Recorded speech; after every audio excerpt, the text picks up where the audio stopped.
You know, I was sitting outside in this 28-degree weather, and I was reminiscing about when I was a salvage diver, and we were in North Carolina, and it was so cold that we had to break ice on the water hazards on the golf course in order to get in to go diving, get golf balls.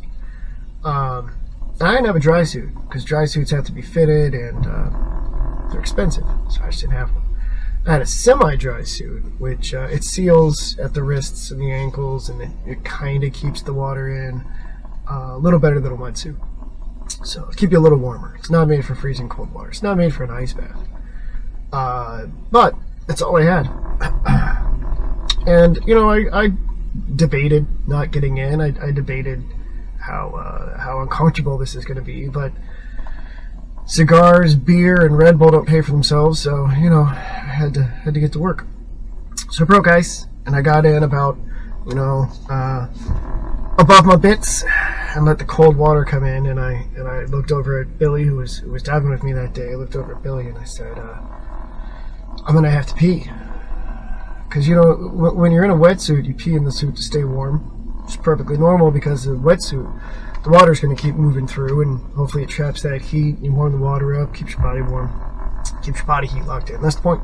You don't pee yourself in a dry suit because you're probably wearing clothes in it, and that would just pee in your pants. I'm not saying it wouldn't keep you warm, but it would be kind of weird. And you don't really want to pee yourself in a semi-dry suit because the water doesn't circulate, so you're just kind of bathing in your own urine, you know.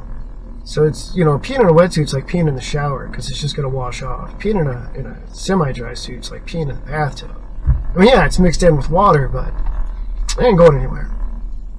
But I had to. I had to stay warm. So I did, and I knew I'd regret it on the way home, but, you know, I'd change out of all my crap anyway. But it made me think, you know, it gave me a moral, if you will, that, you know, you have to make the decision on whether you're going to work or not. And you have to, you know, you got to nut up, right?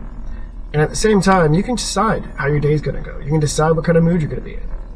You can be pissed off, or you can be pissed on. It's really up to you. That's all I'm saying.